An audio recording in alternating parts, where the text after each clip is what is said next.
It's a lot of giving credit where credit is due, you know.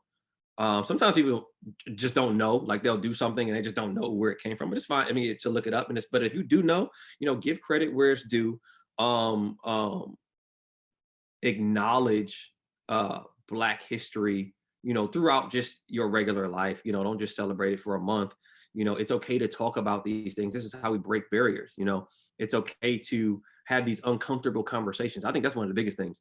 Having uncomfortable conversations with Black people, that's something that needs to be had, because I've learned that a lot of the tension and the arguments that you know we have between different races, it can sometimes be a miscommunication because the cultures are just different.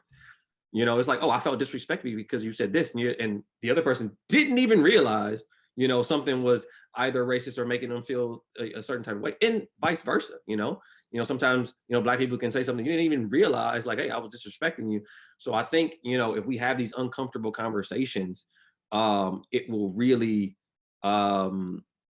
continue to, I don't want to say promote, because promote's not the right word, but continue to, I guess, intertwine, if that is a word, like and blend our cultures together, and then that way they'll be celebrated amongst each other at all times.